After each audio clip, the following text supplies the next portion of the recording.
कधी असं वाटलंय ना की आपण पुस्तक घेऊन बसलोय पण डोकं मात्र सोशल मीडियाच्या रील्समध्ये अडकलंय? एक कटू सत्य सांगू, तुमचा मोबाईल तुमचं भविष्य नाही, तुमचं ज्ञान तुमचं भविष्य आहे. तुमचं आजचं छोटंसं सॅक्रिफाईस उद्याचं मोठं सेलिब्रेशन बनू शकतं. पण हे कसं साध्य करायचं? म्हणूनच हा व्हिडिओ शेवटपर्यंत पहा, कारण आज आपण अभ्यासाच्या पलीकडचं काहीतरी बोलणार आहोत. अभ्यास म्हणजे काय? फक्त परीक्षेत पास होणं नाही. अभ्यास म्हणजे तुमच्या स्वप्नांच्या घराची पहिली वीट आहे.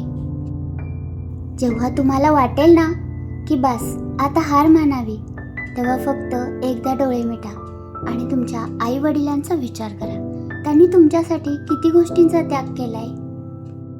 त्यांना जेव्हा तुम्ही तुमचं यश सांगाल तेव्हा त्यांच्या डोळ्यात जे समाधान असेल ना, ते जगातल्या कोणत्याही सुखापेक्षा मोठं असेल. लक्षात ठेवा, कधी कधी कठीण वाटणारा अभ्यासच तुमचं आयुष्य सोपं बनवतो. जोपर्यंत तुम्ही स्वतःवर विश्वास ठेवता तोपर्यंत काहीही अशक्य नाही. आज केलेली छोटी मेहनत उद्या मोठं यश देऊ शकते. इतरांशी स्पर्धा सोडा. कालच्यापेक्षा आज तुम्ही नवीन काय शिकलात याकडे लक्ष द्या, कारण जिथे लक्ष तिथे यश.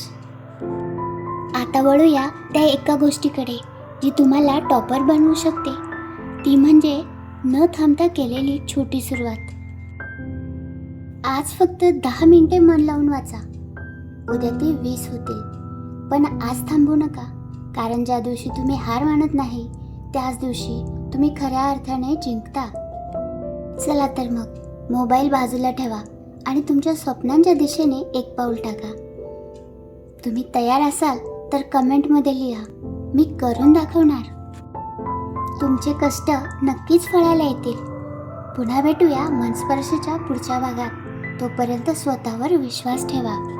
जोपर्यंत तुम्ही हार मानत नाही तोपर्यंत तुम्हाला हरवण्याची ताकद कोणातच नाही. मनस्पर्श कायम तुमच्या सोबत आहे.